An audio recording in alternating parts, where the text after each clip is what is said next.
நம்மோடு இந்த நேரத்தில் நேபாளிகள் சங்கம் சென்னையில் உள்ள நேபாளிகள் சங்கத்தினர் இணைந்துள்ளனர். நேபாளமே புரட்டி போடப்பட்டிருக்கின்றன நிலநடுக்கத்தால். மிகப்பெரிய அழிவு, கிட்டத்தட்ட 40% வீடுகள் அழிந்துள்ளதாக நாட்டின் அமைச்சர் ஒருவர் தெரிவித்துள்ளார். இந்தியாவிலிருந்து பல்வேறு உதவிகளும் சென்று கொண்டிருக்கின்றன. இந்த நிலையில் நம்மோடு நேபாளிகள் சங்கத்தை சேர்ந்தவர்கள், சென்னையில் உள்ள நேபாளிகள் சங்கத்தை சேர்ந்தவர்கள் இணைந்திருக்கிறார்கள். திரு யாம் பிரசாத் சர்மா அவர்கள் இணைந்திருக்கிறார். திரு உமானந்தா சர்மா மற்றும் நிரஞ்சன் சர்மா அவர்கள் இணைந்திருக்கிறார். உங்களோடு எல்லாம் பேசுவதற்கு முன்பாக, இந்தியாவிலிருந்து பல்வேறு உதவிகள் தற்பொழுது நேபாளத்திற்கு சென்றுள்ளன. 50,000த்திற்கும் மேற்பட்ட நம்முடைய உதவி பொருட்கள் அங்கு சென்றிருக்கின்றன. இராணுவ வீரர்களையும் தேசிய பேரிடர் மீட்பு படையினரும் அனுப்பப்பட்டுள்ளனர். அது குறித்த ஒரு செய்தி தொகுப்பை முதலில் பார்க்கலாம். கடந்த 80 ஆண்டுகளில் இல்லாத அளவிற்கு ஏற்பட்டுள்ள நிலநடுக்கத்தால் வரலாறு காணாத அளவிற்கு பேரழிவுகளை சந்தித்துள்ள நேபாளத்திற்கு பல்வேறு நாடுகள் உதவ முன்வந்துள்ளன. குறிப்பாக இந்தியாவின் பங்கு இதில் அதிகமாக உள்ளது. பிரதமர் மோடி டெல்லியில் நேற்று நடத்திய அவசர கூட்டத்திற்கு பின்னர் விமானப்படைக்கு சொந்தமான 4 விமானங்கள் நேபாளத்திற்கு அனுப்பி வைக்கப்பட்டன. இதில் C-17 குளோப் மாஸ்டர் விமானம் மூலம் மட்டும் சுமார் 15,000 கிலோ நிவாரணப் பொருட்கள் நேபாளத்திற்கு எடுத்துச் செல்லப்பட்டுள்ளன. उसके बाद अभी NDRF के 200 लोग और जाएंगे. கூடுதலாக 200 தேசிய பேரிடர் மீட்பு படை வீரர்கள் 15,000 டன் நிவாரணப் பொருட்களுடன் C-17 குளோப் மாஸ்டர் விமானம் மூலம் அனுப்பி வைக்கப்பட்டுள்ளனர். ராணுவ டாக்டர்கள் அடங்கிய விரைவு மருத்துவ குழுவினரும் அங்கு சென்றுள்ளனர். போதுமான மருந்துகள் எடுத்து செல்லப்பட்டுள்ளன.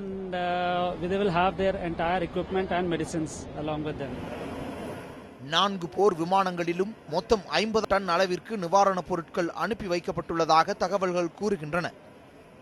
தேசிய பேரிடர் மீட்பு படையினர் 300 பேர் நேபாளம் சென்றுள்ளனர். எந்த இடத்தில் உள்ள இடிபாடுகளிலும் மீட்பு பணியை மேற்கொள்வதற்கு தயார் நிலையில் இந்திய மீட்பு குழுவினர் இருப்பதாக தேசிய பேரிடர் மீட்பு குழுவின் அதிகாரி PK ஸ்ரீவத்சவா தெரிவித்துள்ளார். இது போன்ற இயற்கை சீற்றத்தின் போது தேவைப்படும் உபகரணங்களை அனுப்பியுள்ளோம். முதலில் தேடுதல், பிறகு மீட்பு, பின்னர் சிகிச்சை என உதவிகள் இருக்கும்.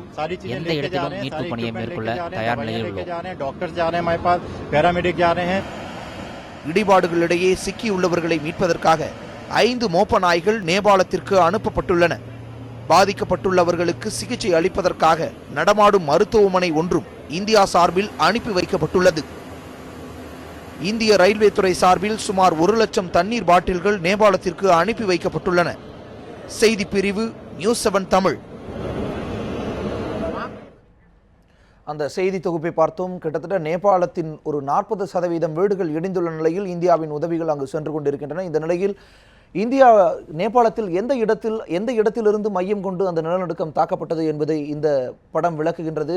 இந்தியாவினுடைய வடக்கு பகுதியில் இருக்கக்கூடிய நேபாளத்தில் மையப்பகுதியில், அதாவது காத்மண்டிற்கு அருகில் லாம்ஜங் என்ற இடத்தில் 7.9 ரிக்டர் அளவுகளில் இந்த நிலநடுக்கம் ஏற்பட்டுள்ளது.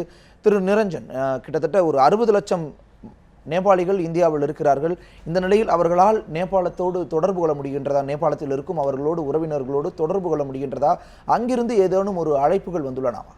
ஆக்சுவலி பார்த்தீங்கன்னா நேத்திலேருந்தே நாங்கள் ட்ரை பண்ணிக்கிட்டு இருக்கோம் அவங்கள கம்யூனிகேட் பண்ணுறதுக்கு. சின்ஸ் நேத்தி இந்த நிலநடுக்கம் நடந்ததுக்கு பிறகு கம்யூனிகேஷன் கம்ப்ளீட்லி டவுன் ஆயிடுச்சு நிறைய இடத்துல. நேற்று ஈவினிங் வரைக்கும் எங்களால் எந்த விதமான கம்யூனிகேஷனும் பண்ண முடியல. இன்னொன்று என்னென்னா, இங்கே இருக்கிற ஆல்மோஸ்ட் 60 lakh பீப்புள் அவங்க ட்ரை பண்ணுறாங்க அங்கே கால் பண்ணுறதுக்கு. ஸோ நெட்ஒர்க்கும் அங்கே அந்தளவுக்கு நெட்ஒர்க் அவ்வளோ ஸ்ட்ராங் கிடையாது. ஸோ ஆல்ரெடி நெட்ஒர்க் கொலாப்ஸ் ஆகிருக்கு. ஸோ நீ காலையில் தான் எங்களால் கம்யூனிகேட் பண்ண முடிஞ்சுது. கம்யூனிகேட் பண்ணி ஸோ அங்கே இருக்கிற டேமேஜஸ்லாம் எங்களுக்கு தெரிய வந்துட்டு. இந்த மாதிரியான ஒரு சூழ்நிலையில் கிட்டத்தட்ட நம் குறிப்பிட்ட மாதிரி தான் 60 லட்சம் நேபாளிகள் இந்தியாவில் இருக்கிறார்கள். எந்த அளவிற்கு அங்கு உதவிகள் தேவைப்படுதா இங்கே இருக்கிறவங்க நினைக்கிறாங்க? அந்த எல்லா வீடு இடிஞ்சிருக்குது, டேமேஜ் ஆகிருக்குது.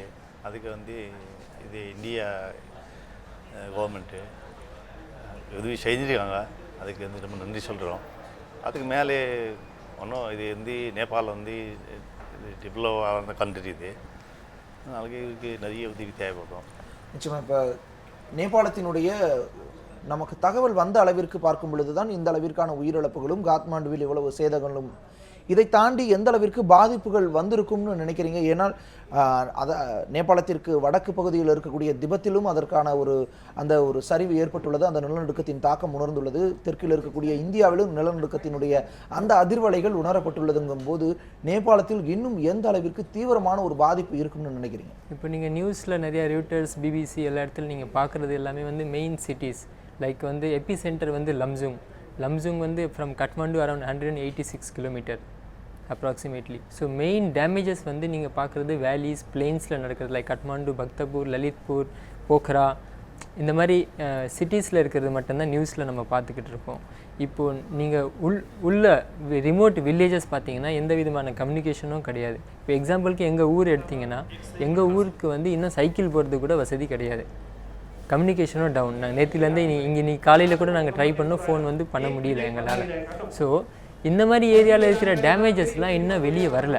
ஸோ இனிமேல் வர தான் நமக்கு தெரியும். Almost 2000 people already they have lost their life. So இது வந்து ரொம்ப அதிகமாக போகும். ஏன்னா இன்னும் நிறைய இடத்துல வந்து நமக்கு கம்யூனிகேஷன் இன்னும் வரலை. ஒரு பள்ளத்தாக்கு பகுதிகளில் தான் வந்து இந்த தாக்கம் வந்து நிகழ்ந்திருக்கு அப்படின்னு சொல்லப்படுற நேரத்தில் அதை தாண்டி நேபாளம்ங்கிறது ஒரு மலை சூழ்ந்த பகுதிகள் தான், இமயமலையினுடைய முக்கியமான பகுதிகள். இந்த நேரத்தில் அங்கே இன்னும் எந்த மாதிரியான பாதிப்புகள், அதாவது தகவல் பெற முடியாத இடங்களில் எந்த அளவிற்கு பாதிப்பு இருக்கும்னு நினைக்கிறீங்க? அங்கே இருக்கக்கூடிய உறவினர்களினுடைய அலைபேசிகள் ஏதாவது தொடர்பு கொள்ள முடியுதா? சார், அதை வந்து நம்ம பாதிப்பு இருக்கிறது வந்து நிறைய பாதிப்பு இருக்க நம்ம பார்த்துருக்கோம். ஏன்னா நாங்கள் வந்து நிறைய டேமேஜ் இருக்க வச்சுனா இங்கே என்ன டேமேஜ் இருக்குது நம்ம இப்போதைக்கு வந்து நியூஸ் சரியாக வரல. என்னென்னா அதை வந்து போன கமிஷன் வந்து நம்ம வந்து சரியாக சொல்ல முடியல. ஏன்னா நம்ம ஃபோன் வந்து கான்டாக்ட் ஆகலை, ஃபோன் நல்லா கட் ஆகிடுது. அது வருஷம் நம்ம வந்து அங்கே என்னென்ன ஆகிடுதுன்னா ஒன்று வந்து நம்ம ஊரில் வந்து நம்ம ஒன்றும் நியூஸ் வந்து நம்ம சொல்ல முடியல. திரு நிரஞ்சன், இந்த சம்பவம் அப்படிங்கிறது மிகப்பெரிய பேரிடர். இதற்கு முன்பு நேபாளம் இந்த மாதிரியான சம்பவங்களை ஏதாவது சந்திச்சிருக்கு? இதுக்கு முன்னாடி ஒரு 82 இயர்ஸ்க்கு முன்னாடி இது மாதிரி நடந்திருக்கு. பட் அப்போ பாப்புலேஷன் கம்மி, டேமேஜஸ் இதே அளவுக்கு தான் வந்தது. பட் அந்த டைமில் அந்த பாப்புலேஷனுக்கு so that was also a very huge disaster. So after almost 82 years கழிச்சு இப்போது இந்த மாதிரி ஒரு ஹெவி டிசாஸ்டர் வந்து நாங்கள் பார்த்துக்கிட்டு இருக்கோம். நேபாளம் வந்து ஒரு வளரும் நாடு தான். இந்தியாவும் நேபாளமும் ஒரு சகோதரர்களாக தான் இருந்து வந்திருக்கின்றன. தூதரக அளவிலும் ஒரு நல்லுறவு நீடிக்கக்கூடிய ஒரு நாடுகள் தான். இந்த நிலையில் இந்த மாதிரியான ஒரு சூழ்நிலையில் நேபாளத்திற்கு எப்படிப்பட்ட உதவிகள் செய்யவும் தயார் என்று குடியரசுத் தலைவர், பிரதமர் என அனைத்து தரப்பட்டத்திலிருந்தும் அறிவிக்கப்பட்டு விட்டது. இந்த நிலையில் உதவிகள் சென்று கொண்டிருக்கின்றன. இருந்தாலும் மீட்பு பணியில் எந்த அளவிற்கு ஒரு தாமதம் ஏற்படலாம்? காரணம் சாலைகள் எல்லாம் முடங்கிவிட்ட இந்த சூழ்நிலையில் நாங்கள் ஆக்சுவலி இந்தியாவுக்கு வந்து ரொம்ப நன்றி சொல்ல விரும்பணும். Especially prime minister Modiji and Pranab Mukherjee, president of India. So அவங்க எல்லா உதவியும் இமீடியட்டாக அவங்க வந்து பண்ணியிருக்காங்க. நேற்று டிசாஸ்டர் நடந்ததுக்கு ஒரு 2-3 ஹவர்ஸ்லேயே they sent Globemaster and other flights and sent all the relief materials வந்து அவங்க அமுச்சு ரொம்ப சீக்கிரமாகவே உதவி பண்ணியிருக்காங்க. பட் இப்போ பார்த்திங்கன்னா அவங்க உதவி பண்ணுற இடம் வந்து மெயின் சிட்டிஸ் தான். வில்லேஜ்க்கு அவங்களால ரீச் பண்ண முடியாது. ஏன்னா நிறைய இடத்துல சாலைகள் வந்து ஆல்ரெடி உடஞ்சி கிடக்குது, ஃபுல்லாக கிராக் ஆகி கிடக்குது. ஸோ அங்கே அவ்வளோ தூரம் வந்து இப்போ ரிலீஃப் போகிறதுக்கு ரொம்ப நாள் ஆகும். இதுக்கு வந்து நம்ம ரோட்வேஸில் போக முடியாது. மேபி ஹெலிகாப்டர் இல்லை இந்த மாதிரியான ஃப்ளைட்டும் நீங்கள் இறக்க முடியாது. ஸோ ஹெலிகாப்டர்ஸ் இந்த மாதிரி ஏதாவது உதவி பண்ணிவிட்டு ரிமோட் வில்லேஜஸில் வந்து சீக்கிரமாக அந்த ரிலீஃப் ஃபெசிலிட்டிஸ் வந்து கொஞ்சம் சீக்கிரமாக பண்ணால் ஸோ இந்த டிசாஸ்டர்லேருந்து கொஞ்சம் சீக்கிரமாக வெளியே வரலாம். இப்போ அங்கே இருக்கக்கூடிய நேபாளி மக்கள் மட்டுமல்லாமல், ஏன்னா அங்கே இந்தியர்களும் நிறைய பேர் இருக்காங்க, அதுவும் இல்லாமல் உலகத்தில் பல பகுதிகளிலிருந்தும் நேபாளத்திற்கு வந்து இந்த வசந்த காலத்தை வந்து வசந்த கால பயணத்தை மேற்கொண்டு இருக்கிறார்கள். அவர்களுக்கு எந்த அளவுக்கு பாதிப்பு ஏற்படுத்தியிருக்கும்? அவர்களை மீட்பதற்கான சாத்தியக்கூறுகள் ஏதாவது நேபாளத்தில் இருக்கும்? அங்கே இருக்கிற நேபாளிஸ் கூட ஓரளவுக்கு ஓகே, ரிலேட்டிவ் அப்படி இப்படின்னு போய் ஏதாவது பண்ணி தங்கிடுவாங்க. நிறைய பேர் ரோட்டில் தங்குறாங்க. பட் போகிறவங்களுக்கு எதுவுமே தெரியாது. இடம் ஊர் புதுசு. ஸோ அவங்க வந்து பயங்கர ஒரு மென்டல் டிஸ்ட்ரெஸில் வந்து இருப்பாங்க. ஏன்னா பார்த்திங்கன்னா ஆல்மோஸ்ட் மோர் தென் 3 lakh பயணிகள் அங்கே இருக்காங்க. ஆக்சுவலாக டூரிஸ்ட் வந்து அங்கே இருக்காங்க இப்போதைக்கு. இந்தியா நேபாளுக்குள்ளே மோர் தென் 3 lakhs இருக்காங்க. வேரியஸ் கண்ட்ரி, இந்தியாவிலேருந்து இருக்காங்க, யூரோப்ஸ், அமெரிக்கா, எல்லா கண்ட்ரிலேருந்து வந்திருக்காங்க. அது மட்டும் இல்லாமல் மவுண்டெயின் கிளைம்பர்ஸ் வந்து நிறைய இடத்துல இருக்காங்க. எவரெஸ்ட் ரீஜனில் மட்டும் பார்த்திங்கன்னா மோர் தென் 18 people they have lost their life. இப்போ எவரெஸ்ட்டில் வந்து நமக்கு தொடர்பு கொள்ள முடிந்த பகுதிகளில் தான் தகவல் வந்திருக்குது. தொடர்பு கொள்ள முடியாத ஒரு பயணங்களில் எத்தனை கூடாரங்கள் அங்கே இருப்பதற்கு சாத்தியம் இருக்கின்றன? எவ்வளவு பேர் இந்த நேரத்தில் அங்கே மலையேற்றத்தை வந்து செய்துட்டு இருப்பாங்க? அவங்களில் எத்தனை பேருக்கு இதனால் பாதிப்பு ஏற்பட்டிருக்கும்னு நினைக்கிறீங்க? இது வந்து இப்போ நம்ம கரெக்டாக எக்ஸாக்டாக சொல்ல முடியாது. ஏன்னா மவுண்டன் கிளைம்பிங் நிறைய இடத்துல நடக்குது. ஏன்னா என்டையர் நேபாள் வந்து ஹிமாலயன் ரேஞ்ச் தான், from east to west complete Himalayan range தான். நிறைய இடத்துல மவுண்டன் கிளைம்பிங் நடக்குது. ஸோ இப்போது எங்கெங்கெல்லாம் தொடர்பு கொள்ள முடியுதோ அங்கேருந்து தான் உங்களுக்கு நியூஸ் வருது. தொடர்பு கொள்ள முடியாத இடத்துலேருந்து நியூஸ் வர்றதுக்கு இனிமேல் வரும்போது தான் நமக்கு தெரியும். இப்போது நம்ம எவரெஸ்ட்டை வந்து தான் பேசுகிறோம். உலகத்திலேயே வந்து மிகப்பெரிய மலை, பல்வேறு உலக சுற்றுலா பயணிகளையும் ஈர்க்கக்கூடிய ஒரு நாடாக நேபாள் இருக்குது. இந்த ஒரு விஷயம், அதாவது இந்த ஒரு நிலநடுக்கம்ங்கிறது அது எந்த அளவிற்கு சுற்றுலாத்துறையை பாதிக்கும்? சுற்றுலா வந்து அகெயின் பேக் டு பிளாட்ஃபார்ம் வரதுக்கு ரொம்ப வருஷம் ஆகும். ஏன்னா நிறைய இடத்துல ரோடேஜ் டேமேஜ் ஆகிடுச்சு, நிறைய ஹோட்டல்ஸ் டேமேஜ் ஆகிடுச்சு. முக்கியமான சுற்றுலா ஸ்தலங்கள், யுனெஸ்கோ ஹெரிட்டேஜ் நிறைய ஸ்தலங்கள், நீங்கள் நேம்லி சொன்னோன்னா ஹனுமான் டோக்கா, லைக் பாட்டன் தர்பார், கோர்க்கா தர்பார் எல்லாமே கம்ப்ளீட்லி கொலாப்ஸ் ஆகிடுச்சு. நிச்சயமாக அந்த செய்திகள் கூட இருக்குது. குறிப்பாக தரகரா டவர் அப்படிங்கிற விஷயம் முன்பு எப்படி இருந்துச்சு? கிட்டத்தட்ட 1832 கட்டப்பட்டது. அந்த ஒரு காட்சிகளை பார்க்கலாம். முன்பு அந்த கட்டிடம் எப்படி இருந்தது, இப்பொழுது எப்படி இருக்கின்றது என்பது குறித்த ஒரு காட்சிகளையும் இப்பொழுது பார்க்கலாம். स्तम्भ पनि भनिन्छ। यो कुरा 1882 सालको हो। आजभन्दा करिब 190 वर्ष हामीले दृश्यमा यतिन्जेल देखेको धरहरा सधैँ यस्तै थियो भन्ने भान तपाईहरूमा पर्न सक्छ, तर त्यो भ्रम मात्रै हो। जाडो लगाएको हो र बाहिरपट्टि भित्रपट्टि त्यसकै लियोन लगाएर प्लास्टर गरेको।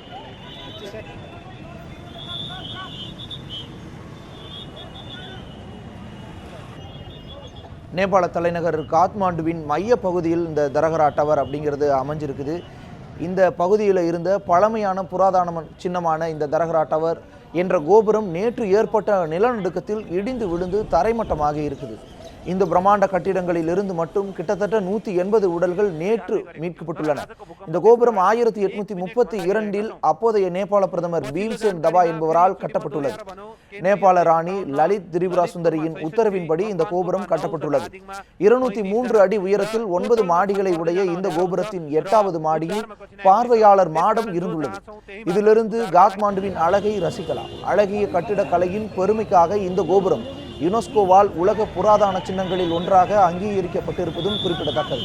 இந்த கோபுரத்துக்கு அருகில் பீம்சேன் டவர் என்ற பெயரில் 1824 ஒரு கோபுரம் கட்டப்பட்டது. அது 11 மாடிகளை உடையதாக இருந்தது. 1934 ஏற்பட்ட நிலநடுக்கத்தால் இந்த கோபுரம் இடிந்து விழுந்து நிலையில் தற்போது இந்த தரகரா கோபுரமும் தரைமட்டமாகி உலக சுற்றுலா பயணிகளை வேதனைக்குள்ளாக்கியுள்ளது. அந்த தரகரா கோபுரம் அப்படிங்கிறது எந்த அளவிற்கு அழகாக ரம்மியமாக காட்சி இருந்த அந்த ஒரு நிலை மாறி தற்பொழுது இடிந்து விழுந்திருக்கின்றன. இந்த மாதிரியான புராதன சின்னங்களும் வந்து இந்த நிலநடுக்கத்தால் அளிக்கப்பட்டிருக்குது. இது எந்த அளவிற்கு ஒரு இழப்பாக இருக்குன்னு நினைக்கிறீங்க? தரகரா டவர் வந்து பார்த்தீங்கன்னா it's also Qutub Minar of Nepal சொல்லுவாங்க ஆக்சுவலி அதை. ஸோ நிறைய பேர் அங்கே போய் நிச்சயமாக அந்த விஷயங்கள் வந்து பேசலாம். அந்த தரகரா கோபுரமும் மற்ற புராதன சின்னங்களை குறித்தும் பேசலாம். அதற்கு முன்பு ஒரு இடைவேளைக்கு பிறகு தொடர்ந்து பேசலாம்.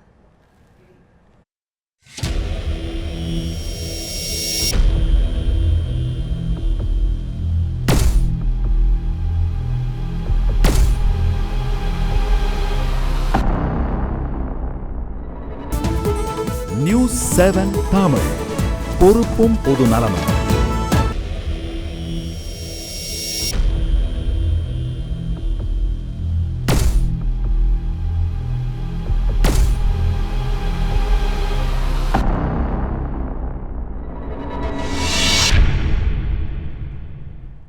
நிலநடுக்கத்தால் கடுமையாக பாதிக்கப்பட்டுள்ள நேபாள நாட்டிற்கு இந்தியா பல்வேறு உதவிகளை அளிக்க முன்வந்துள்ளது. இந்த நிலையில் நேபாளிகள் சங்கம், சென்னையில் உள்ள நேபாளிகள் சங்கத்தினர் நம்மோடு இணைந்திருக்கிறார்கள். தொடர்ந்து பேசலாம். நம்ம முன்னாடியே பேசிக்கிட்டு இருந்த விஷயம் தான், நிறைய புராதன சின்னங்கள் அங்கே வந்து இந்த நிலநடுக்கத்தால் அளிக்கப்பட்டிருக்குது. கிட்டத்தட்ட 100 ஆண்டுகள் 150 ஆண்டுகள் பழமையாக கட்டமைக்கப்பட்ட ஒரு பாதுகாக்கப்பட்ட சின்னங்கள் எல்லாம் இதன் மூலமாக அழிந்திருக்குது. மீண்டும் உருவாக்க முடியாத அந்த பழமை மாறாத அந்த கட்டிடங்கள்லாம் இடிந்திருக்கிறது. எந்த அளவிற்கு ஒரு இழப்பாக இருக்கும், ஒரு கலாச்சார அழிப்பாக இது இருக்கும்? ஒரு சில கட்டிடங்கள் வந்து கம்ப்ளீட்லி வந்து டெஸ்ட்ராய் ஆகிடுச்சு. இனிமேல் அதை நம்ம உருவாக்கவும் முடியாது. அதே மாதிரி உருவாக்குறது கஷ்டம். ஏன்னா ஒரு சில டெம்பிள்லாம் பார்த்திங்கன்னா மோர் தென் 1000 years old temple. So completely நம்மளுடைய ஒரு ஹிந்து டெம்பிள்ஸ், தர்பார்ஸ் கம்ப்ளீட்லி வேனிஸ் ஆகிடுச்சு. ஸோ இது வந்து அகெயின் உருவாக்குறது கஷ்டம் தான். அதே மாதிரி உருவாக்குறது வந்து இட் இஸ் இம்பாசிபிள். இது திரும்ப நல்ல நிலைமைக்கு வர்றதுக்கு இன்னும் ஒரு 3-4 இயர்ஸ் ஆகும் மினிமம். கிட்டத்தட்ட ஒரு 60 லட்சம் நேபாளிகள் வந்து இந்தியாவில் வாழ்ந்துட்டு இருக்காங்க. அவங்க வந்து இங்கேருந்து வேலை செஞ்சு நேபாளில் இருக்கிற தங்களோட உறவினர்களுக்கு குடும்பத்தினருக்கு வந்து உதவிகளை செஞ்சுட்டு இருந்தாங்க, பணத்தை அனுப்பிச்சிட்டு இருந்தாங்க. இந்த நிலையில் அவங்க ஏற்கனவே ஒரு பின்தங்கி இருந்த ஒரு நிலையில் இருந்த ஒரு நாட்டில் இன்றைக்கி ஒரு மிகப்பெரிய அழிவு, இதனால் இன்னும் பொருளாதார தாக்கம் வந்து நிறைய ஏற்படும். இந்த நிலையில் எந்த அளவிற்கு இது வந்து இங்கே இருக்கிற நேபாளிகளை பாதிக்கும்?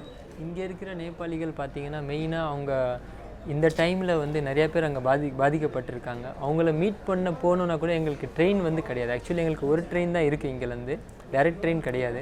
ஸோ தமிழ்நாடு சுற்றி பார்த்தீங்கன்னா கிட்டத்தட்ட 3 லட்சம் நேபாளிஸ் இருக்காங்க. இவங்க இப்போ இந்த டைமில் எல்லோரும் நேபாள் போகணுன்னு பார்ப்பாங்க. பட் ட்ரெயின் வந்து ஃபெசிலிட்டி பார்த்தீங்கன்னா டைரக்ட் ட்ரெயினும் கிடையாது. கொச்சின்லேருந்து வரும், கொச்சின்லேருந்து வர ட்ரெயின் ஏறி தான் நம்ம போய் ஆகணும். ஸோ அப்படி இருக்கும்போது இந்த ஒரு போக முடியாத ஒரு சூழ்நிலையில் தான் இருக்கும் இப்போது. நீங்கள் என்ன நினைக்கிறீங்க? இதாவது இந்த மாதிரியான ஒரு சூழ்நிலையில் உறவினர்கள் பக்கத்தில் இருக்க முடியாத ஒரு நிலை, அவங்களுக்கு வந்து உடனடியாக போய் எந்த உதவியும் செய்ய முடியாத நிலை, இந்த நிலையில் எந்த மாதிரியான ஒரு நிலையை வந்து நீங்கள் உணர்றீங்க? இப்போதைக்கு நம்ம வந்து துக்கம் தெரிவிக்க முடியும், நம்ம வந்து உடனே போக முடியாது. நிரஞ்சன் சொன்ன மாதிரி நம்ம இங்கேருந்து உடனே போடுறோன்னா ஆசைப்படுறோம், ஆனால் போகிறதுக்கு நமக்கு இப்போ வசதி கிடையாது. இதில் இங்கே தெரிஞ்சு நம்ம வந்து துக்கத்தை தெரிவிக்கிறோம்.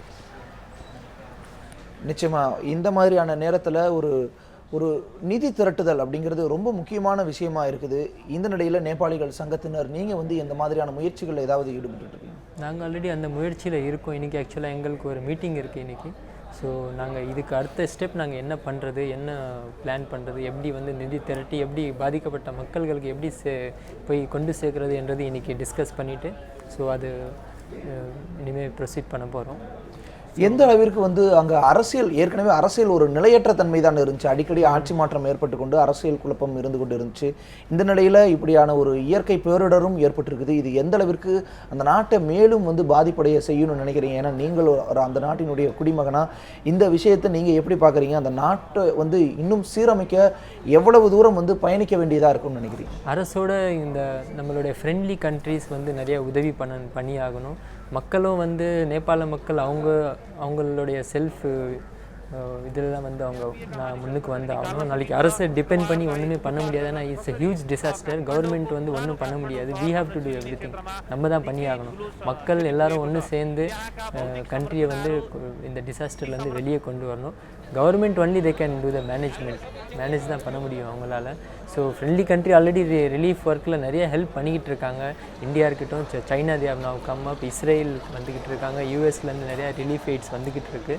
ஸோ அது மட்டும் இல்லாமல் பேசிக் இன்ஃப்ராஸ்ட்ரக்சர் லைக் ரோட்ஸ் வந்து சரிப்படுத்தணும், ஸ்கூல்ஸ், ஹாஸ்பிட்டல்ஸ். ஏன்னா மக்கள் பார்த்திங்கன்னா நைட்டில் ரோட்டில் தான் தங்கிட்டு இருக்காங்க. சிட்டியில் வீடு இருக்குது, ஆனால் வீட்டுக்கு போகிறதுக்கு அவங்களுக்கு பயம், ரோட்டில் தூங்கிட்டு இருக்காங்க.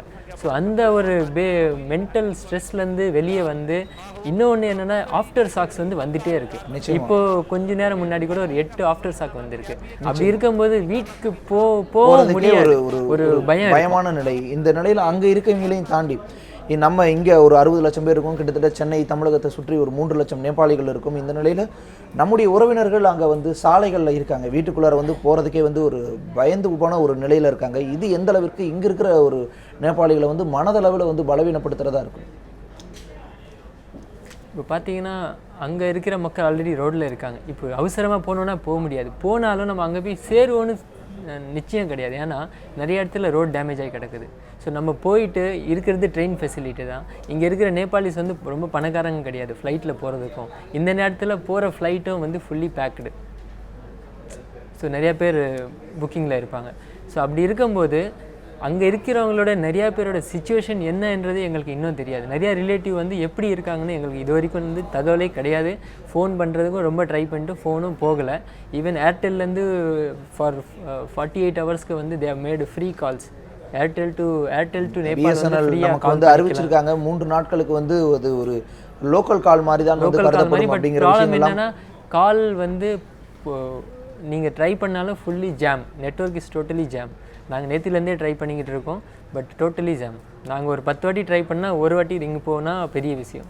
இந்த நிலையில் இங்கே இருக்கக்கூடிய அந்த குடும்ப உறவுகள் எந்த மாதிரி நினைக்கிறாங்க, அவங்க எப்படியான ஒரு தவிப்புகளுக்கு வந்து ஆளாகிறாங்க? முக்கியமான பிரச்சனை யாருக்குன்னா அங்கே ஃபேமிலியை விட்டு இங்கே வந்திருக்கிறவங்களுக்கு தான் ரொம்ப ரொம்ப அவதியில் இருக்காங்க. இப்போ எங்களுக்கு ஃபேமிலி இங்கே இருக்காங்க, எங்களுக்கு அந்தளவுக்கு ப்ராப்ளம் இல்லை. எங்கள் ரிலேட்டிவ் அங்கே இருக்காங்க.